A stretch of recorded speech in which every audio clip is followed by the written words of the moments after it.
They have made millions and millions of euros. I'm going to be delivering justice to these motherfuckers. I get told that they had posted flyers everywhere in my city. And I mean everywhere. High schools, malls. They need to go in, even if there's a security guard, even if they're gonna be taken away. If somebody goes home walking, they will be fired. They sent 18 people outside my door having a quote-unquote protest. We are having war with other sites as well. Most of the CSGO gambling sites are scams. I want to know who's really behind this thing, who's really the victims, and who's really the villain. In our last video, we got bribed, but instead of taking it, we exposed the people who offered it. Now it's time to expose the rest of the Counter-Strike gambling industry and the influencers who promote it for millions a year. Let's start with the basics of what Counter-Strike gambling really is, though. Counter-Strike is a first-person shooter video game where you can buy cosmetic options for your guns called skins. You can get these by paying $2.50 to open a loot box. It spins like a slot machine, and you get a random skin. There's an entire economy that's grown out of their rarity, and you can sell these skins for pennies or up to tens of thousands of dollars depending on their rarity. You can then take those skins to Counter-Strike casinos where they will be accepted as currency instead of cash. They use their real-world value to turn this video game into Vegas. You can play slots, roulette, and more, all with a video game skin. Think of it like their version of poker chips. And when I first began to investigate this, I thought, why don't people just use a regular casino? You know, why use Counter-Strike skins for this?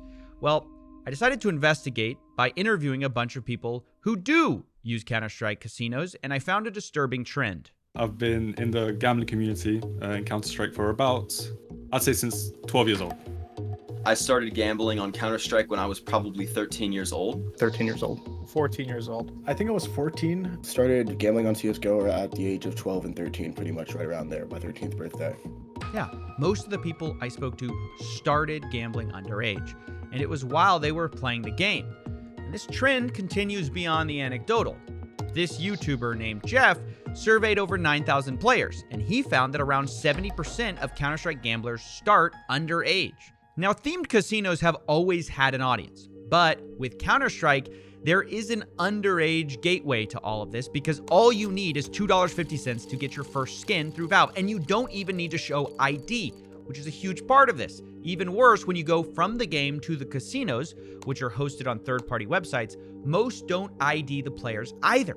Or if they do, it's only after you've already gambled thousands of dollars, which is a bit like if a liquor store asked for ID after you drank 10 bottles of liquor. It's obviously absurd, but it's also very profitable because underage gamblers not only are new customers, they're way more likely to become gambling addicts, which is how casinos make most of their money. These days, most physical casinos have a strict ID policy at the door. This isn't because they're good people, it's because they're heavily regulated and would lose their gambling license if they knowingly allowed underage players. But Counter-Strike gambling is fundamentally different. Regulation for these casinos is almost non-existent because they're offshore in Malta, Curacao, Cyprus, and most of them are using loopholes to pretend that this isn't even gambling at all. Look, I'm not going to go into too much detail here because different casinos use different loopholes, but suffice to say, this has been going on a long time. Back in 2016, a very similar story broke in a big way about scam casinos and underage gambling problems in Counter-Strike, and everyone was understandably enraged. Valve even got involved, had to send out cease and desist letters. Even the FTC went after influencers, but when the dust settled, there weren't that many consequences. Part of the reason was because of these loopholes. In fact, the most infamous casino, CSGO Lotto, claimed not even to be a casino at all. They said they were a sweepstakes. Now, this is obviously absurd, it's not true, but none of that matters because it got them out of trouble. And so the same types of casinos have continued, just with new owners and new names. What you're left with then is an industry that is unregulated, if anything, self-regulated, which I discovered creates its own race to the bottom problem because consumer protection in an unregulated market will literally drive away your customers. For example, remember Monarch from the last video and his casino CSGO Empire? One of the things they do that I actually think is good is they block certain IPs where gambling is illegal, and they admit that what they're doing is gambling. Now, you can easily get around these geo restrictions with a VPN, but it's sort of an extra hurdle. Most Counter-Strike casinos don't even do this.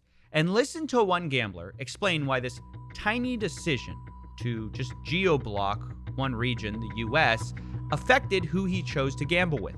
So when I went onto Empire, while it's still easy to bypass it, you could just put a VPN, just takes an extra 5 minutes. CSGOROLL, I can just, once again, type it into my browser. Deposits. Oh, you're an are American. incredibly... Yes, correct, yes. So no VPN restriction, no geo-blocking. Yes, correct. So on Roll, 0 VPN blocking, 0 any bypassing. On Empire, there is blocking, but it truthfully is very easy to bypass. Right. That makes sense. Most people end up going with the casino who asks them less questions, requires less from you. Even if you're not illegally trying to gamble, you just don't want to have to put in personal information, anything like that. This all taught me that in the world of unregulated gambling, it's more complicated than just saying, okay, casinos want toddlers gambling. It's also market dynamics, right? You get a competitive edge by not regulating. Less work, more customers, more money, which means you can't just solve the problem by wagging your finger at bad casinos. The entire system is broken. As long as these loopholes exist, why would anyone change? In fact, some websites like Clash.gg even advertise their lack of regulation as a feature, not a bug. The CEO even bragged on Twitter, quote, "Clash just paid out its biggest one-time cash out instantly with no verification. Couldn't be more happy with the product and reputation we are building." This guy sees it as a badge of honor to do no checks. And it is a positive reputation if you want to appeal to underage players, money launderers, or just people who want to avoid a hassle, a VPN and putting in an ID. And this is all a huge problem. But how big of a problem is it, you might wonder? After all, we're talking about video game skins. How much money could this industry really be worth?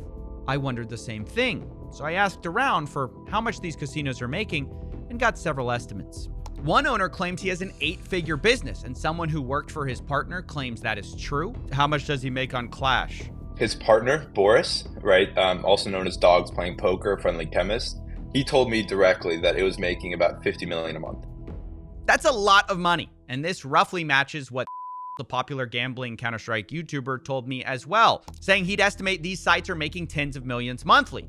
And there are so many of these sites that the YouTuber Jeff estimated it all in a different way, looking at the total amount of website traffic compared to a popular online casino. So when you bring them together, those CSGO websites bring almost double the traffic of the biggest online casino today. And this online casino declared a gross revenue of 2.6 billion in 2022. Now, that doesn't mean the CSGO websites are grossing more, but it's a great element to put things in perspective.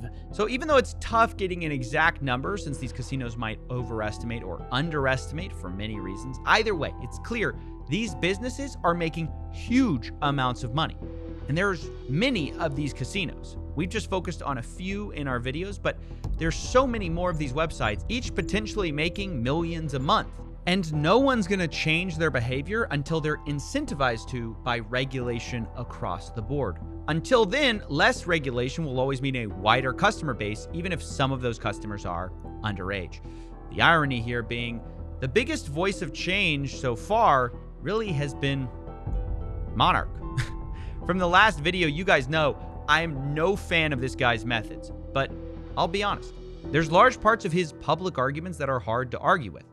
He claims to understand the underage problem because that's how he started as well. How I got into gambling myself was when I was 13 and I was playing RuneScape, and how the duel arena was like a gateway drug for me. That's how gambling started for me, and that's where it went into third-party sites. I'm just disgusted about this whole loop. I think that the whole case system on Steam is pretty horrible. The way how there is no KYC, it's such a powerful tool for getting children and even adults. I think even adults, they have a gambling problem. It's not only it's not a age exclusive thing. It's just a machine that makes people gamble. Imagine there's a kid who just plays CSGO and they open one box. Pretty innocent. They get their mom's credit card, they spend €2 to open a box. Okay, then they open a second box, third box, fourth box, and so on. And soon they see their favorite influencer playing on some third-party case opening site. And this is where it's like switching from weed straight to, I don't know, amphetamine or something. And they just go deeper and deeper into this rabbit hole, and soon they are addicted.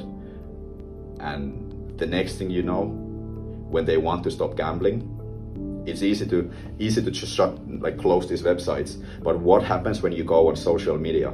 You go on YouTube, Instagram, Twitch, TikTok, any platform. What do you get? You get gambling ads everywhere. The algorithm starts feeding you. It's like, imagine you are addicted to heroin, and then everywhere you go, you just see like heroin, heroin, heroin. Here, look, your hero is taking heroin. So we have to separate these two things out. Yes, this guy's methods are terrible, but I'll admit, it's nice to see a casino owner talking honestly about their industry and admitting that what it is gambling and not some kind of sweepstakes.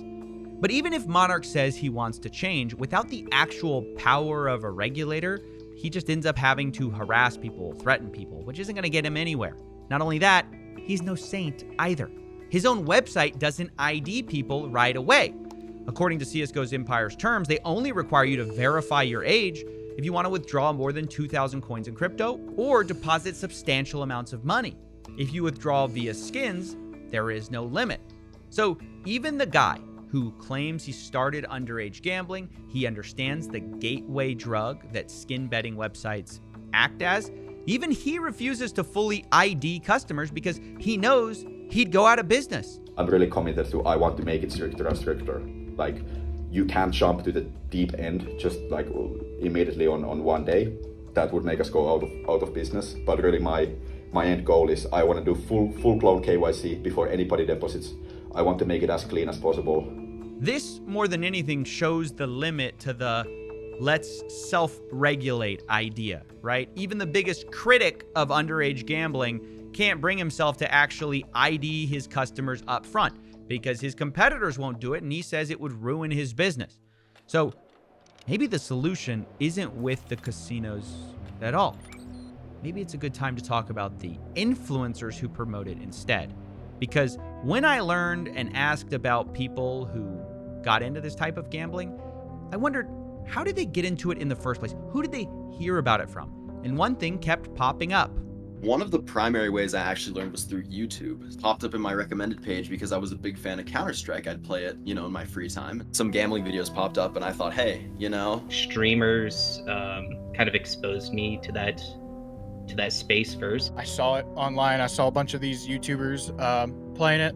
Found out CSGO Gambling just pretty much through watching people on Twitch and YouTube. Juicy was one of them. I actually remember very vividly. He was this guy that would do all these case openings on different websites and such. He was very much affiliated with them. He had codes and all of these things. I've been surrounded by like Syndicate and like FaZe Clan, for example. I watched my favorite YouTubers. Right.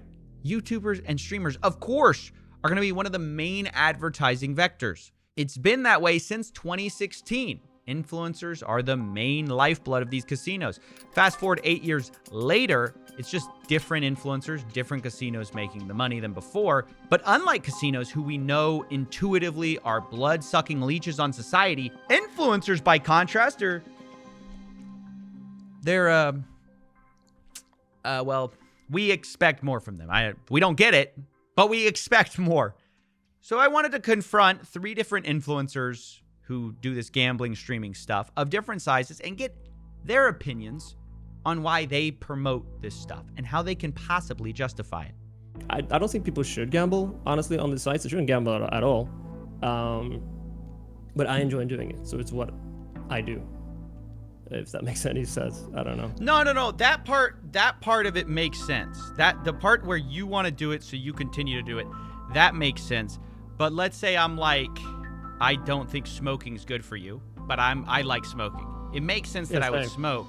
It doesn't make sense that I would go promote it to get people to smoke. Yeah, I definitely understand that perspective too.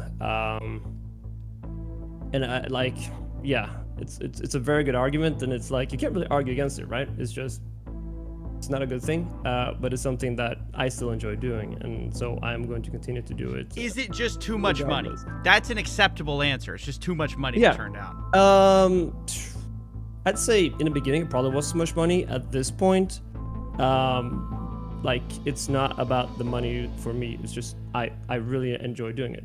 Well, in the videos, I don't sugarcoat. I don't try to convince people that winning or gambling is a way or a solid option to flip a quick buck. Even in my wins, I preface that this is not a sustainable thing. So it's not something that I necessarily. I don't know. You can watch the videos and decide for yourself if it feels like promotion, but that's how I reason it to myself.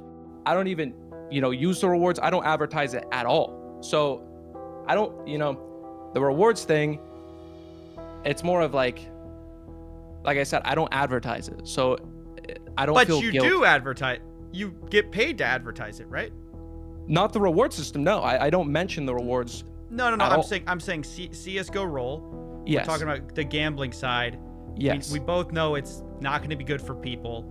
And then you're kind of saying, well, I don't really promote it. I don't really advertise it. But in a way, if you didn't promote or advertise it, they wouldn't pay you millions of dollars. Yeah, I watched your Trainwrecks video and you said the same thing. You're like the less dirtier of the dirt bags. So I guess I would call myself that. And ultimately, if you watch the video, you can decide like how less dirty is he really. But yeah, that's my answer.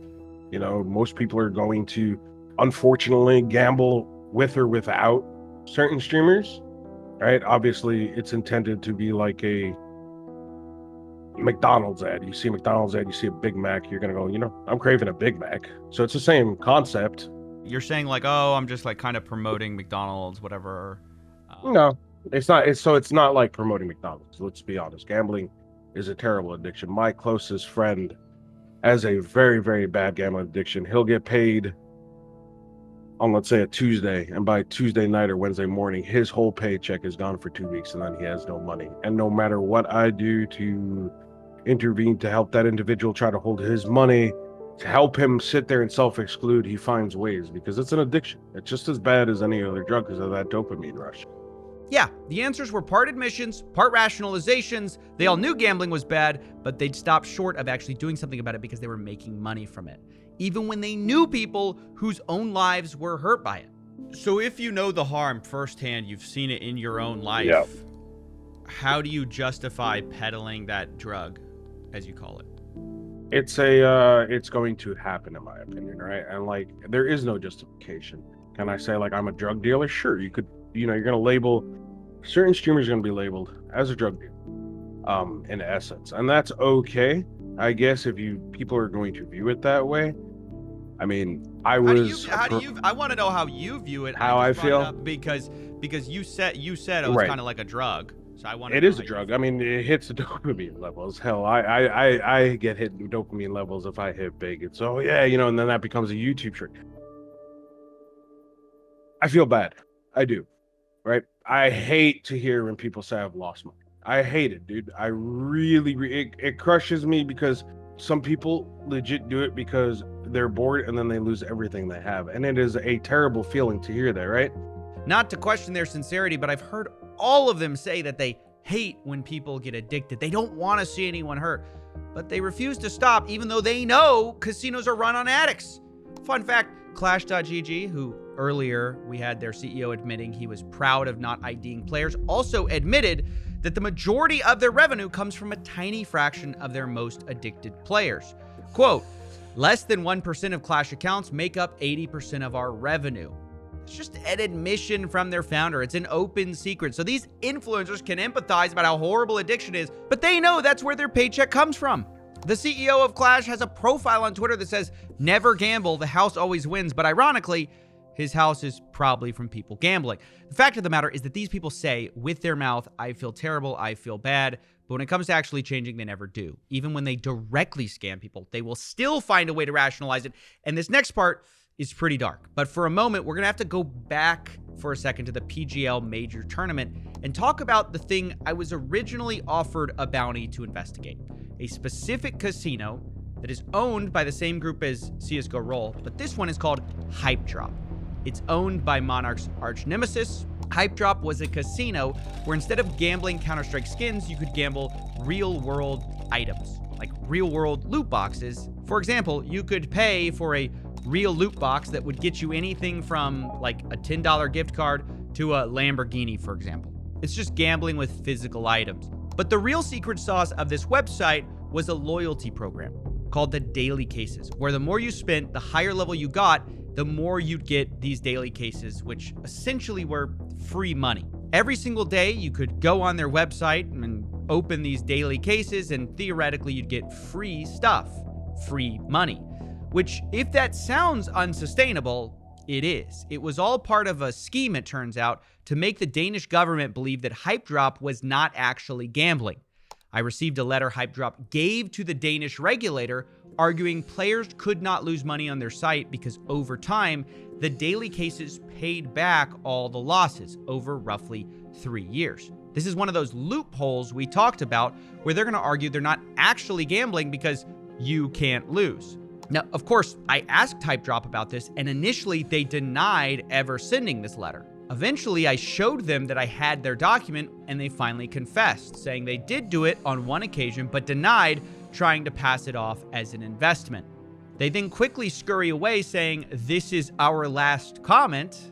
I bet it is, because they got caught making bad faith arguments to the Danish government. This type of loophole is why in their promotional material, HypeDrop said things like, "Yes, you'll always make at least your money back," and quote, "We offer return on what you invest through our daily reward system," and quote, "It's a win-win situation every time." Now, it only takes a few moments to realize that offering jackpots and money back to losers isn't gonna work. It has to be a scam, which is why many people like Monarch called this thing an unsustainable Ponzi scheme. And I can't believe I'm saying this, but he's right. On March 27th, 2024, Killian, the owner, announced that he was shutting down the site, effectively rug pulling his customers, who were all relying on these daily cases to make their losses back. This is part of what Monarch's paid goons were yelling about at the PGL majors. By removing their daily cases, HypeDrop, in my opinion, stole from their users and effectively revealed their legal loophole to be a lie. Now, with that all understood, let's circle back to this guy, Juicy, a gambling streamer who we heard from earlier. He was easily one of the biggest promoters of HypeDrop, and I wanted to know, given that he has widely promoted a scam, what was he gonna do to make things right? So let's talk about HypeDrop at this point. This has been kind of what precipitated the PGL majors, according to Monarch. He says, "I had to protest HypeDrop. It was a Ponzi scheme that collapsed, and CSGOROLL's next." Now, when I was looking up HypeDrop, you were one of the people who was promoting it, like one of the bigger YouTubers I saw, maybe the biggest. Yeah. What's your take on promoting this stuff? Where's your ethical line for what you will take, what you won't take on? Yeah. So to my understanding, I had never worked with a gambling site that had rewards that function like a Ponzi scheme, you know? So when I was playing on it, I'm not promoting the rewards, you know? I'm not like, this is the most rewarding IRL gambling site. So I was just playing with the product itself and, you know, making content around that. Obviously it's really f***ing annoying and bullshit when the rewards get, first off, cut down, and then second off, now there is no reward offering and the site's going away. Like, I'm obviously very upset, not just for my own intent, but also mainly for the people who, especially if people put money into HypeDrop, thinking of it like a good monetary investment versus like, I'm just gambling, you know? I'm pretty sure from my understanding, that wasn't like a advertised thing. At least they weren't advertising, they weren't saying, hey, you got to tell them about this great investment option. I think that was more of a legal loophole that they were, you know, trying to operate. He's just lying about some of this. He says he didn't advertise his daily cases, but I think he didn't think I'd watch his videos because he definitely did. Daily reminder, claim your daily cases, they're free monies. Code JUICY will get you 3 free cases, so might as well. I mean, my daily cases used to pay a filthy amount of money. It was a full-time income just claiming them. Claim this every day, dude, and we're making a full-time salary every month. Yeah, he calls the daily cases basically a full-time salary. But I thought surely after seeing that HypeDrop scammed people, he would cancel his sponsorship with the same company. Like, it's the sister casino CSGOROLL, right? He has to stop that now that he's scammed his audience. He didn't cancel it, right? So let me ask you, does that mean you're no longer going to work with CSGOROLL since they're run by the same people? Well, I've already promoted the site, and I already have fans who use the site, and I don't think the reward offering there is going to change. But yeah, I mean, it's unfortunate but I think that you they can did that. see. I think you can see the logic of no one thought HypeDrop was gonna rug people from these cases, these daily rewards. And if you are regretful, wouldn't that turn into some kind of action on your part to like change who you're working with? Yeah, I understand that completely, but I feel like Counter-Strike sites aren't there to stay forever in the first place. I don't think anyone's expecting them to stay forever, and there really isn't many great options.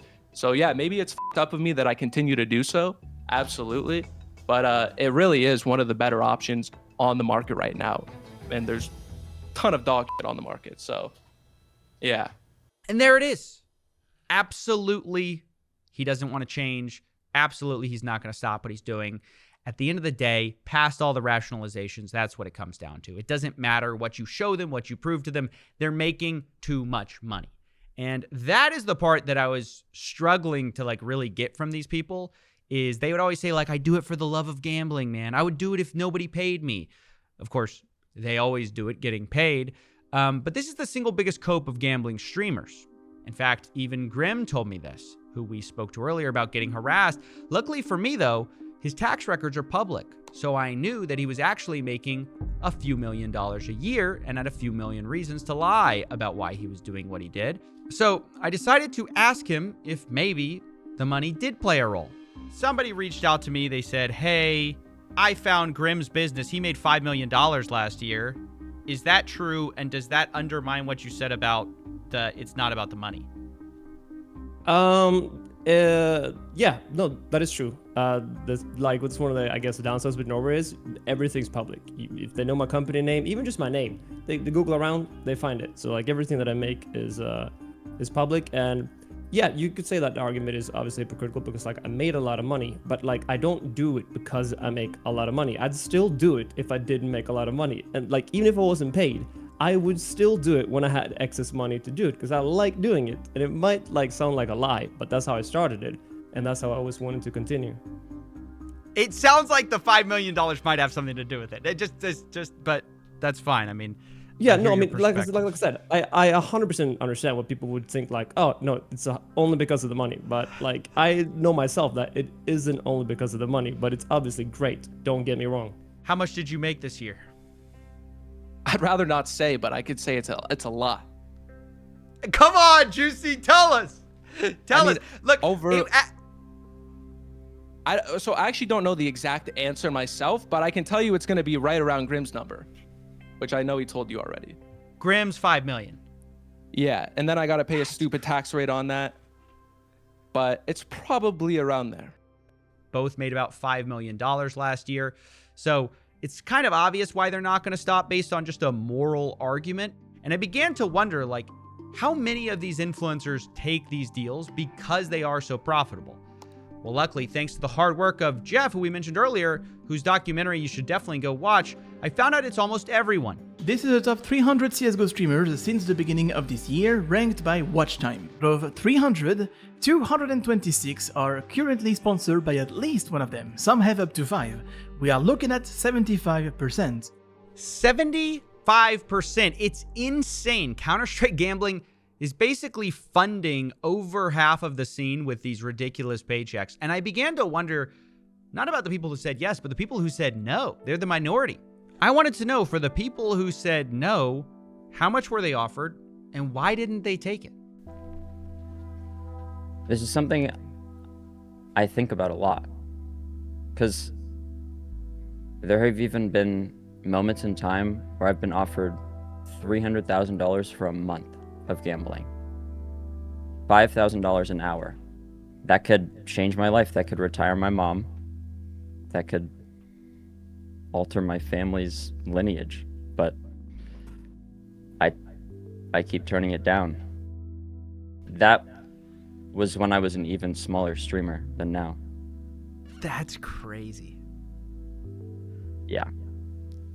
One of the things I've been thinking a lot about is like how to change this, you know, if what does even change look like, right? That's part of what I'm thinking about. It's like, what does even change look like for this industry?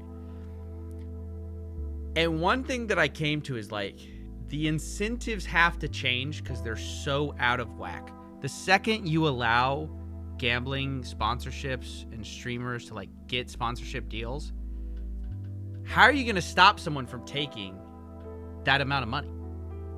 You're a good person, so you just don't want to do it. That's your personal line. But I think it's hard for just even somebody who's a good person to say no. You know, it's only because you know what it would do to people. But that is such a crazy amount of money. You know, this interview almost ruined me on this story. I began to wonder if change was even possible when money like this is in the field for play. Like, the casinos aren't going to regulate themselves because they lose customers and there's so much money at stake. Most influencers aren't going to say no because there's so much money at stake and they could change their life and their families' lives by taking these deals. The more I looked into it, you can't expect all the people to be immune from this influence all at the same time, which is the only way to make change. It wasn't just the influencers or casinos either. Even esports, the most professional, supposedly, side of the game, was flooded with gambling. Almost every professional team had a gambling sponsor. For example, FaZe's Rollbit, the PGL Major was sponsored by 1xBet, G2 was sponsored by CSGOROLL, and this creates the same problem that it created with the influencers. If a sponsor is offering you buckets of money, it becomes really hard not to take, because if you don't take it, your competitor will. In fact, one esports owner argued the entire ecosystem in Counter-Strike, especially in the lower leagues, is basically funded by the gambling industry and gambling addicts. So I called him to understand more of how this works. Can you walk me through how gambling functions in the esports economy? The issue is that, or the issue, I guess, at hand that you're talking about is that this activity is enabled by more controversial sponsors in gambling and skin rolling sites. If those sponsors weren't permitted, then the tier 2 and beyond scene in CS specifically would likely wither or die, or at the very least constrict to a very large degree. So that's what I meant by my tweet that you should thank your local betting crackhead in Twitch chat. If you're a fan of tier 2 CS and beyond, then the reason you're watching that team play is probably because of that better. To note, this is also true of a lot of orgs' profitability. So the value that traditional sponsors bring in for a tier 2 org, even more, you know, with G2 and Rollbit, for example, the value that a traditional sponsor brings in versus a Gamba sponsor is like 15 or 20% of the value. So you don't really turn that down as an org owner unless you've got very specific moral qualms or disagree with gambling on a personal level. But does this inflate the economy where if you're not taking a gambling sponsorship, you're almost at a disadvantage because your economics and what you're able to play players and attract talent is much less than somebody who, for example, has a gambling deal and is making way more money than you? Yeah, to a degree, that's true, I think. Very, very few organizations are able to do it without Gamba. Largely, if you don't have Gamba, you're almost certainly going to be unprofitable. You heard it there. You almost can't compete at the highest level without a gambling sponsor because they pay so much more than everyone else. And if everyone else is doing it, they will have more money to spend on a team than you and get better players and therefore likely beat you. There's just no more profitable sponsor to turn to. And so a lot of people actually take the money. So even if that sponsor is a site that allows minors to play with no ID, who cares? Just slap an 18+ sticker in your ad for them and get plausible deniability. That's what G2 did when announcing their CSGOROLL sponsorship. A depressing fact about this video is the star of it, a guy named Monesi, turned 18 only days before they announced the sponsorship, which means in the video, it was filmed when he was 17. He was underage in their casino, supposedly 18+, and no one cared. A perfect metaphor for this entire industry. It's all optics. I have to tell you, by the way, the exact day I announced I was investigating Counter-Strike gambling, CSGOROLL did announce for the first time that they were going to be asking all users to prove that they're 18 before playing. Whether or not it's coincidence, they announced it same day. I don't know. Take it for what it is. Maybe it's a token gesture. They'll roll back. Or maybe it's a sudden change of heart for the youth. I don't know. Either way, the point I'm making is that for many people and professional teams, the choice to take a gambling sponsorship is like the choice for PEDs in the Olympics or steroids in the WWE. You can say no, but if everyone else is using them and getting ahead, you choosing not to for ethical reasons will get you left behind, and your peers will become more successful than you. It's a depressing cycle that has me flashing back to the CSGO Wild days several years ago and realizing we're right where we started. CSGO Wild in 2016 was a gambling website secretly owned, slightly disputed, by FaZe Clan. And according to FaZe Banks, his motivation to do that was pretty simple. My motivation for doing it actually was at the time we weren't making enough money to buy a CSGO team. All in, the venture was gonna cost us like $1 million, and we definitely did not have anything close to that. So my brain, like we gotta finesse it. We gotta figure out how to make the money to buy this team now, because in the next 6 months, year, this team's gonna be worth like $4 or $5 million, and we're not gonna be able to get into this game, which in our heads we need to get in this game. Yeah, when you hear it, it sounds crazy. It sounds like a cope, but his plan actually worked. FaZe got away with it. FaZe Clan has a Counter-Strike team that won second place in the infamous PGL Major all these years after CSGO Wild. It's alive and well, and still funded, by the way, by gambling, just by a different gambling website. Now it's Rollbit. It's reportedly a multi-million-dollar deal. Now look, I know seeing this is all very depressing, but we've actually learned some really valuable things. Firstly, we can't fix this at the individual level of influencers, esports teams, or even casinos. Doxing people, harassing them doesn't fix it or the underlying problems. It's a deep systemic problem of incentives. Of course, acknowledging that also doesn't absolve individuals. I wouldn't dare say it's okay for Juicy to do what he does, where people have been scammed and he continues to work with the same parent company. That said, if he stopped, it wouldn't change things suddenly. Someone would take his place. So if we're serious about trying to solve this problem, we have to look farther up the food chain than influencers, even than casinos, even than esports leagues. We have to zoom out and see the root cause.